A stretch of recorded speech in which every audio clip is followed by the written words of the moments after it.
Good morning and welcome to another edition of Coffee Club. And this week, my usual partner in crime, Robert Grieve, is away on a not very well earned holiday. So this week you actually have the proper cream on Coffee Club. Roger Hanna joins us this morning. How are we? We're good. Yep, you were good. Still a bit shaken, I think, by what we saw in Dortmund last night. Not too sure many people saw that coming. Bit of a rude awakening for Celtic, to be honest. Yeah, not that. I didn't think that level of after the way Brendan Rodgers has been talking his team up about how much they've improved and how this is a kind of 2.0 Celtic and they've learned from last season. Well, last night they hadn't learned from last season, had they? No. I read your big match verdict in the Scottish Sun this morning and it sort of hit the nail on the head. It was almost, I was due one of them. It was almost showing that things haven't changed. No. You know, the more they stay the same, really. Yeah. Neil Lennon, I thought, was very good in some of his analysis of the game last night. You've just seen the definition of madness is doing the same things over and over again and expecting a different result. Yeah. That's what Celtic are doing away from home in Europe at the moment. And we've seen them lose 7 before PSG, Barcelona. We've seen them lose 6. Last night shocked me more because going into the game, I actually felt Celtic were in a better place to take on a quality team like Dortmund. But they made the same mistakes again, Bill. Well, the Slovan game, when they won 5-1, okay, Slovan are at a different level and they've lost 4-0 last night to Manchester City. But the intensity Celtic showed in that game, the intensity they showed against St Johnstone on Saturday, and I wrote in my column on Monday that they had to take that intensity, that relentlessness, onto a different level when they're playing against a better team. And I felt as if they didn't do that. I didn't feel as if they put the hard yards in to try and close down. I mean, Julian Brandt's in the middle of the park has barely had to break sweat. If you look at the first goal, Rodgers, it's inside 5 minutes. Brandt turns away from Paulo Bernardo, who basically just kind of pulls back and stops, and suddenly he's got 30 yards of space, and they get a little break of the ball. Then they've got a penalty, and it all starts to unravel, and they can't keep allowing this to happen, can they? It was strange as well because even before that, there was a sort of passage of play where Dortmund all of a sudden were 3-on-2, and they didn't score, and you thought, how's this been allowed to happen? And they were unlucky. The penalty, it takes a bad nick off Callum McGregor, and suddenly Gittins is through, and Schmeichel can do nothing about it. But it's how that comes about in the first place, isn't it? There was just a little snapshot of the intensity when they reacted to the goal. I love the ball in by Arne Engels. Maida's on his toes, nips in the front of Emre Can. It's 1-1, and you think, they're in this game. And I think it was 94 seconds later, a horrible goal to lose, and then it just all unravelled. It's just so open. That's the thing.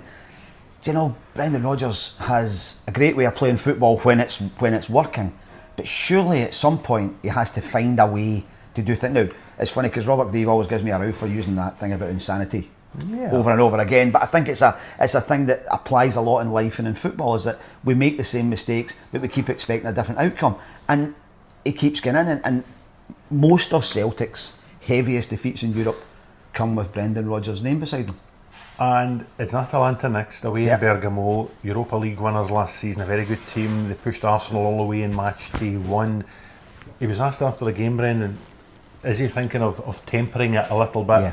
And he said no. He clearly doesn't want to go down that line. I don't know whether it's stubbornness, whether he thinks the players can find a way themselves, he won't have a plan B. He just wants to make plan A better. That's a very Ange way of looking at it as well, isn't it? Yeah. Make plan A better. My feeling is that performance last night could have been an awful lot better with a much more intense work rate in some players. Yeah. And I'm not saying that they weren't trying. I'm saying that the levels that they have to run at against St Johnstone are only maybe 60% of what they have to run at against Dortmund, and that's just a fact. The other team can be 50% better than you technically in terms of transfer fees, but all the work rate things come free. They shouldn't need coached. And it was strange, I did the man-by-man ratings in the Scottish Sun this morning. There was a lot of 3s and 4s, Bill, and I thought you were generous in some places. I thought long and hard about it, and I thought, is that mean? And I thought, you can't give anything any higher because none of the players, there weren't any redeeming factors in the performance last night. Kasper Schmeichel had some good saves, but he also had a couple that he could have done better on. Yeah, and you look, Taylor and Bernardo get hooked at half time. Austin Trusty, I didn't think, he's only 2 games against Falkirk and St Johnstone. He's thrown into that. He's the wrong side of the back four. didn't play particularly well. No. Liam Scales was probably the pick of the defenders, but that's not saying much. I thought Alistair Johnstone had a tough time against Adeyemi. Engels didn't get himself involved the way you thought he might have. Well, he did with the cross for the goal, and then fell but out. In terms of the way, a penalty. In terms of the running he can give to the game, You know, he's slightly unlucky with the penalty, isn't it? I mean, it's a under the modern rules, it's a penalty. It's a penalty. It's a penalty, but it's not like in desperation he's hoofed the boy down. He's given away a penalty and he knows. But there was an interesting comment by Neil Lennon deep into the second half, and I was watching it sort of late last night, sort of watching back some of the stuff, and he said that Kyogo almost looked disinterested as the second half went on, and whether he means by that dispirited or whether he actually means disinterested, but there's no doubt that there was no focal point there up front for Celtic. I did think Ida gave them more of an edge up there, more of a focal point when he came on. I don't know whether that pushes him forward to perhaps start against Atalanta. I heard Danny Murphy in TalkSport this morning talking about how Arsenal performed when they went to Atalanta and how they sat in, didn't quite park the bus, but they were a lot more pragmatic than you would see them in the English Premier League. They got their 0-0 and they went home, and he was just saying there is no shame in performing like that. You know, you don't have to be like the Harlem Globetrotters every week. Each different game demands a different approach. I'll tell you and maybe Celtic need to take a different approach. To show you my age here, Roger, there's a great story from when Celtic won the European Cup '67, and everybody thinks, oh, they just swept all before them playing this incredible football. But in the second leg of the semi-final, when they went away to Prague, Johnstone sent him out to park the bus and get a 0-0 and get to the final. And he got them there. And people kind of forget about even the guys who played the most incredible attacking football and believed in the beautiful game, still sometimes got the pragmatic head on and said, no, tonight we don't lose. And I think Brendan Rodgers has to do that at some point. Yeah, and listen, you can say last night was a free hit. Celtic got 3 points against Slovan.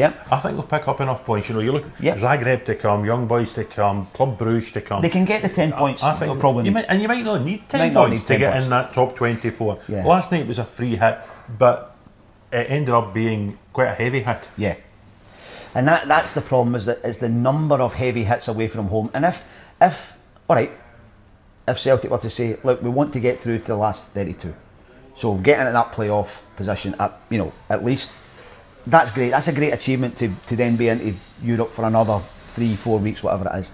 But if they want to be what the club wants to be, if they want to match their status, the status of their heritage and the stadium and everything else, they have to get better away from home, because that's now, probably ever since Martin O'Neill left, it's been 15 years or so of these kind of results. And I have to say, there's no shame losing away to Borussia Dortmund. Not in the They least. reached the final of the Champions League in May. They played Real Madrid at Wembley. They're a great team. Adeyemi is a wonderful player. Julian Brandt is a wonderful player. Even at the back, guys like Schotter, but they were in the German squad. Absolutely. Emre Can in the German squad that beat Scotland in the Euros.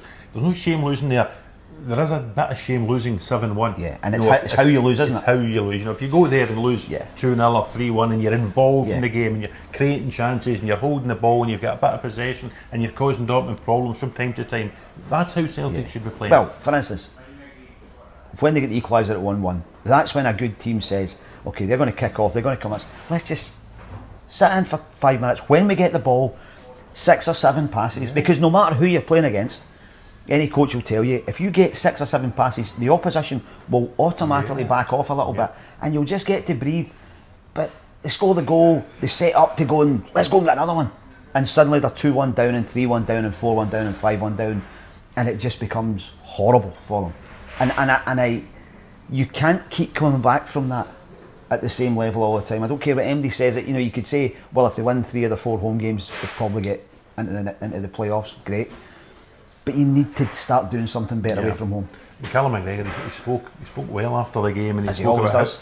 how when it began to unravel in the first half, people were acting like individuals rather than the team. Yes. And I wonder how this defeat's going to affect some individuals. Paulo Bernardo, who's been playing really well, gets the nod ahead of Rio Hatate and does not take the opportunity. No. Greg Taylor, I like Greg Taylor. I thought he was poor last night. Yeah. He was hooked at half time. I don't know whether that's a legacy of the injury from Perth at the weekend. Possibly. You wonder now, long term, about Greg Taylor, because Ali Vai played well when he came on. He's only there for the season, however, but Greg Taylor might only be there for the season as well. Because he hasn't signed a new contract yet. Deal, and you just wonder. And it's an interesting thing. Robert and I have talked a couple of times on these shows about Greg Taylor and how whenever Celtic have brought in a left back to challenge him, he's raised his game. Yeah. And as they thought earlier on this season, he was looking pretty good. But last night wasn't a good night for him, and it was a good night for Alex Baye to come in. And I thought he looked pretty decent when he came on. He looks very compact, and he looks very organised, and he can pass a ball. Yeah. And I don't think Brendan Rodgers will throw Taylor under a bus. No. But I think you might see a bit more of Baye over the next little while. I think probably Rio Hatate did himself a lot of good by not being on the pitch in that first half. That's when you become a better player, isn't it? Yeah. I think Ida probably gives himself a chance. Yeah, definitely. So there's a lot for Rodgers to think about, but most of all, I think he has to think about himself, and he has to think about how he wants his team to play. And if he's going to say no, we'll stick with Plan A, we'll just make Plan A better, he has to make it better, because he can't keep making this same. He can't keep repeating the same quotes after every European match. It's Dingwall next Saturday lunchtime. It's a reasonable gap. Tuesday night, Sunday lunchtime, I should say. Physically, they'll be fine. Will there be any psychological hangover from a defeat of that magnitude when they come back home? Or will they just do to Ross County what they did to St Johnstone at the weekend? Well, they came back from 6-0 in Madrid against Atletico last season and beat Aberdeen 6-0 at Parkhead. Slightly different ground to Dingwall, not a place that they traditionally have it easy, not a place where anybody really has it easy. Tight park, lunchtime kick-off, travelling, etc, etc. I think they'll want to just get through it. If Celtic get through that and get themselves a reasonably comfortable victory, get out the road, and then they can sit and think for as an international break and a home game against Aberdeen. Absolutely, and that now there's a game that's building up to be one of the biggest games of the season so far, because Aberdeen are in such good form. So interesting times for Celtic. They certainly have to. I think he'll make changes on Sunday. I think he'll certainly freshen it up. You might see Baye start, you might see Ida start. A bit more physical up front, and I think he'll just want to get that out the road, get this week finished, and move on. You might see the likes of James Forrest start as well. I actually thought they might have seen him. The weekend might even be a day for Luke McCowan, who I think's done very well since he came in at Celtic. Albeit just in little cameos. He's come on against Hearts and scored an excellent goal. He's come on at Perth and created that brilliant 6th goal with a quite amazing little dink pass over the top. He's a very accomplished player. I was staggered when I heard people saying he had no ambition by signing for Celtic. If people think you've got no ambition, you've got to play for your boyhood club to be in Champions League football, very likely winning a league winners medal. That's ambition for me. You look at a Scotland squad yesterday. Andy Irving of West Ham is in. Look, McCowan a bit unlucky. Possibly. We do have a great tradition in this country of as soon as a player goes to one of the old firms, they're straight out of Scotland. So, but it didn't happen to Conor Barron right away. It's not happened to Luke McCowan right away. Andy Irving to me is a little bit of a surprise. Nicky Devlin I'm not surprised with at all. Liam Lindsay, I think he's probably looking down the rank and saying who's the next Scottish centre half who's fit and can play. Liam Lindsay's in there. But Andy Irving ahead of a boy like Luke McCowan is a bit of a surprise for me. Huge games for the under-21s. They could get to Euros. I noticed Max Johnson and Conor Barron, who were in the last senior squad, have dropped down to the 21s. Maybe just a reflection of how big these games are for Scott Gemmell, when they're in there. Absolutely. And they for the first time in a while, they have a really good opportunity. And there's a bit of talent in there. I still think there's a gap between the 21s and the full team. I see we could do with something slightly under 23, old school, to give them a bit more. To be under 23 again, Bill. Oh my God. We're sitting here, Bella Vita. Yes.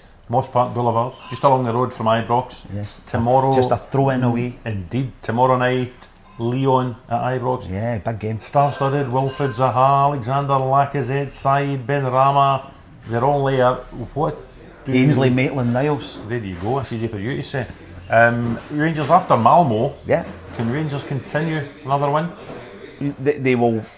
On again, we're talking about Celtic repeating the same mistakes away from home in Europe. Rangers at home in Europe seem to bring out something in themselves that maybe you don't see in domestic football.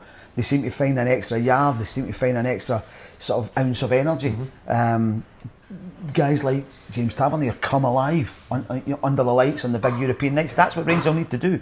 Lyon are a very, very good side. Won their opening game. They won at the weekend again. They scored in the last minute at Toulouse, I think, to win.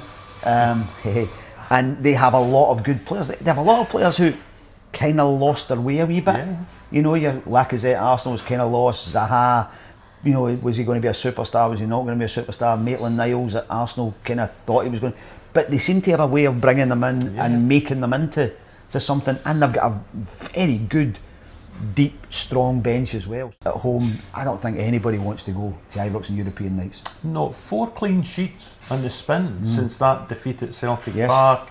They've not looked flamboyant, scintillating, exciting going forward, but they look as if they are maybe more stubborn at the back. They certainly are. There's a wee partnership growing between Suter and Proper, I think. They seem to be a bit more conservative down the full-back positions. So I think he's again, there's a manager who's looked at weaknesses and said, right, we need to put these things right before we start going the other way again. So he's put the foot in the ball a little bit, and they've stopped losing goals. And I thought at the weekend they were against Hibs. I mean, the Tom Lawrence goals is onside by an Oxter here, and the penalty, you know, could just as easily go in the top corner. So they kind of get there, but the fact is they got there, and it brings them into such a huge game on a much better frame of mind than they would have been, say, 3 weeks ago when it was looking like civil war outside, you know, with the fans, etc., and the boardroom and everything. Victories and clean sheets calm things down, don't they? A big day yesterday. A new 4-year deal for Dujon Sterling, but probably in the eyes of the Rangers fans, the return of Yanis Hadji is even bigger. I spoke to a couple of people yesterday. The phrase "goodwill on both sides" was used to me, Bill. So I think probably Hadji's people have come a little bit, the Rangers board have come a little bit, and common sense has prevailed. Yeah, there seems to be this thing about the bonus that was due if he played another game, etc. Whatever it was. But that's why Robert Greaves not here today. He was your bonus. He was. If he'd done one more coffee club, he got an extra cake. Correct. He was getting this wee cannoli on the end, and he's not getting it now, Roger, because that has gone right back into the office with you, isn't it? Here's what you could have won, Robert. But yeah, so it's a real waste of talent. It's a real waste of wages to have a guy who you won't play for an off-the-field reason. It's not as if he's done anything bad. It's a contractual reason. It's between the agents and sporting directors. So, if you've got a good, talented player, you get him in your squad and you get him playing. I actually looked back yesterday to check when he last played. He last played a League Cup game against Morton at Ibrox about 14 months ago. And I then sort of traced back. He had that horrible injury against Stirling in the Scottish Cup. He did his cruciate. He missed the run to the Europa League final that spring. The previous year, though, when Rangers won the league, he had a big influence. He scored a lot of goals. He actually scored a few goals in sort of 1-0 wins for Steven Gerrard. So when he's on the pitch and he's fit and he's playing well, he can be influential. Yeah, and as you said, they've not been particularly flamboyant in the middle of the park. Maybe he brings that wee something, that little in between the lines thing that they need. Because at the moment, anything that comes from midfield is kind of hit from the edge of the box, or midfielders making lung-busting runs in, but there's a real lack of creativity that maybe Hadji. But I mean, he's not his dad. No, but he's a good player. He's a very good player, and I think from his point of view, his career was going nowhere because of all this. So it gives him a chance. And there's almost, there's 2 players for most positions now. Desser's got arrested at the weekend, and Igaman played. On the right hand side, you have Czerny or McCausland. The left hand side, Cortez if he's fit. Or there's options there. In behind, almost that number 10 role, there isn't really an alternative to Tom Lawrence. No. So Hadji now becomes that alternative, doesn't he? And I don't think Lawrence is natural for in there. I think he adapts quite well, but I don't think that's really what he is. So Hadji, this is his opportunity now to come in and say, this is what you've missed. Here's where I am. And if he doesn't do it, then he doesn't do it. Desser's got a wee rest. At the weekend there against Hibs. So did Nedim Bajrami. You expect them both to start? Oh, you would think so. After Malmo, you would think they would. Bajrami played very well. Really brought something to the Rangers team. And Dessers again, Robert and I talk about it a lot.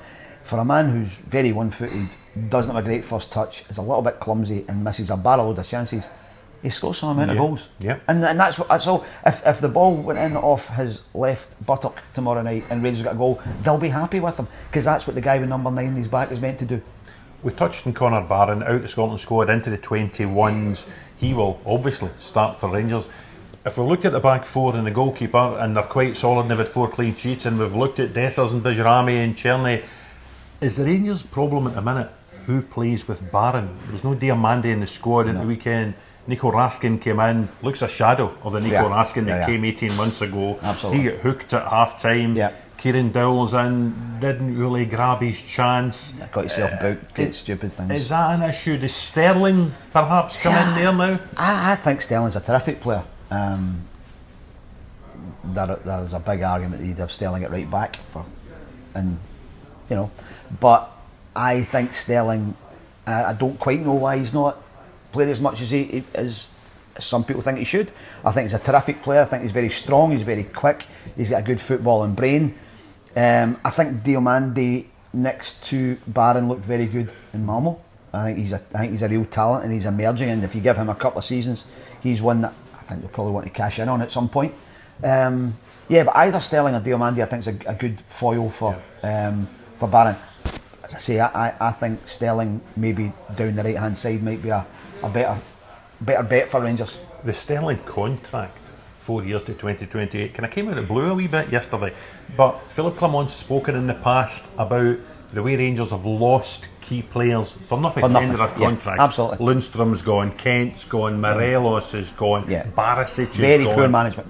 You know, Goldson went for exactly. And next to not probably still having some of his wages paid. Is this a change of tack, you think, by the Rangers board? Let's get these players tied down. He's only 24, Dujon Sterling. If someone wants to come and sign him, they'll need to pay. Well, they have to. It's the way that it's the way clubs build an economic platform. They have to look at Celtic, they have to look at Brighton, they have to look at Ajax, they have to look at the clubs who bring the players in. And there's Sturm Graz, for instance, now won the Austrian Championship. They're coming through. They're bringing all the young boys in from Denmark and Norway and Scotland and selling them on for 10 times the profit. That's what you have to do if you're going to build yourself these days as a club with an economic, a stable economic future. And the idea that the nonsense that Rangers went through with Kent and Morelos in particular, talking about them as £10 million players who then leave for nothing, is just dreadful management at board level. Great week in Europe. 81,000 in the Signal Iduna Park last night, 50,000 along the road tomorrow night at Ibrox, and nobody in a little stadium somewhere outside Baku in Azerbaijan as Hearts start their Conference League campaign against Dinamo Minsk. They can't go to Belarus. The Hearts fans can't go to Azerbaijan. How bonkers is it for a team who have got a caretaker manager in and haven't won a single game all season? This is not the season that Hearts thought it was going to be, Roger, is it? It has gone very, very south very, very quickly. And this just about sums it up, this scenario of flying halfway to Asia to play in an empty stadium in a place you've never heard of against a team who can't play in their own country with no fans and no manager and no wins. But apart from that, all's good. All's good. We touched on the Scotland squad. Craig Gordon at 41 is back in it. Quite rightly. Lawrence Shankland with 1 goal all season is still in it. If they're the two, you would imagine they're the 2 key figures for Hearts. Yeah, very much. This season at home and overseas. Yes. Where are they in terms of form and their careers at Hearts? Lawrence Shankland hasn't played well this season. He looks as if I don't know whether it's been away in the summer and not really getting the shot he thought he was going to get with Scotland, whether he's come back in a bit of a downer, but he doesn't look the player. You saw his reaction when he scored the equaliser in the 96th minute against Ross County. It was more, thank God for that, I've got a goal. It wasn't a celebration, it was a, wow, I've got a goal. He needs something to happen for him quickly. I don't think he'll start in the Scotland games, but he needs something to start. Maybe tomorrow night in wherever it is in Azerbaijan. Could be his night. Craig Gordon for me should have been in Germany. Craig Gordon is still Scotland's best goalkeeper. I don't care what Steve Clarke's reasons were for him not going. It was a mistake. Will Craig Gordon, now that he's back in the Scotland squad, will he start these games? Because there are question marks still over Angus Gunn. I think he should start. Now, Steve Clarke is probably, apart from most mother-in-laws, is the most difficult person to second guess in the universe. If you run a campaign to say Craig Gordon must start, then Craig Gordon probably wouldn't start. I think he should start. I think he's our best goalkeeper. I think he's our best shot stopper. I think what we've seen from Angus Gunn, who's very, very good with distribution, he's very, very good on crosses. But we've seen 2 or 3 times now where he goes down for balls in the middle of the goal and he pushes them in at the corner. Yeah. He's maybe not got that strength of hand that Craig Gordon has. Craig Gordon will always, in almost every game where you're under pressure, club or country, pull off a save that makes you go, did he just do that? That's what he has. That's the difference between a real top goalkeeper and somebody who's just pretty good. And if Craig Gordon was 31, we'd not be having this debate. He'd be in the team. Craig Gordon looks as probably fitter than he was at 31. To 31, he was very injury prone. You know, he had the shoulder thing and the knee thing. I think Craig he's a brilliantly level-headed guy, very intelligent man. He's very, very fit. He's enormously confident. And especially for a goalkeeper, if you believe that you're going to have a good game, you've got a better chance of having a good game. And Craig Gordon always believes he's going to have a good game. We've focused quite rightly on European football. Yes. Back home, domestically, story of the week, a new St Johnstone manager, Simo Valakari. We remember him as a talented midfielder, a good player at Motherwell. He has been linked a couple of times with the Motherwell job, never got it, and he's now back after Scott Brown, Peter Leven, Tiernan Lynch from Lyon were all heavily linked. Adam Webb has gone to Riga in Latvia to bring a Finn back to Scotland. You talk about left field runs. You know, this is Martin Peters going to the back post all day long, isn't it? It's one for the kids. It's one for the kids, absolutely. Simo Valakari, looks like kind of fourth choice, right? Which isn't a great look. And it also does seem that likes of Scott Brown, Tiernan Lynch, have had a chance to go and talk to Mr. Webb and have come away saying, "No, you're all right, thanks very much. Enjoy your night, mate." And it's come down to someone who maybe thought, I'll grab that, I'll go to Scotland. I have my doubts. One thing that leapt out to me last night, St Johnstone put out, he spoke very well. There was quotes from Adam Webb welcoming him to the club. There was quotes from the CEO, Fran Smith, talking about a change behind the scenes to support Simo. I think there's a new role there for Gus McPherson. Everything looked rosy. Then there was a line saying, Andy Kirk and Alec Cleland will take the team at Ibrox on Sunday night. Is that wise, or if you were Simo, do you want to just get your hands dirty straight away? We've seen this a few times with managers who come in who decide, no, you're all right, I'll sit up there for this big game to see how it goes. I think he should be straight in there. If you want to show that you're the man for the job, you get your overalls on and you get down there in the coal face and you get it done. How tough a job is it going to be? You saw them capitulate. We talk about Celtic capitulating in Dortmund. They capitulated to Celtic last Saturday night. 6 goals. It really could have been anything you like. They looked a team in need of a new manager. Well, they haven't won at home since last year. There's a. Kev talked about it on here before when they let Craig Levein go, is that there's been a succession of kind of uninspired decisions. The fans don't look particularly engaged. The team don't have a real buzz around them. They had one good result at the start of the season. They went down to Kilmarnock and won, and they looked quite good for 5 minutes or so. But there's a kind of slumpy shoulders thing about St Johnstone, and I felt as if they needed to bring in a manager that made the fans go, "Oh yeah, this is quite good. I quite like this." If Simo Valakari comes in, first thing I'm going to go is, well, let's Google him, remember who he is again.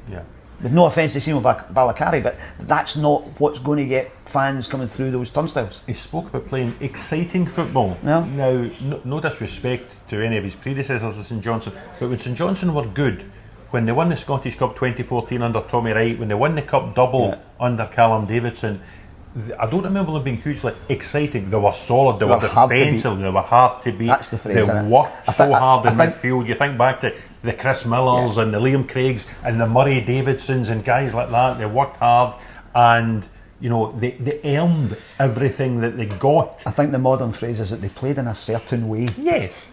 And that was great. You know, your Liam Craigs and all these boys, solid guys who built a team with a structure.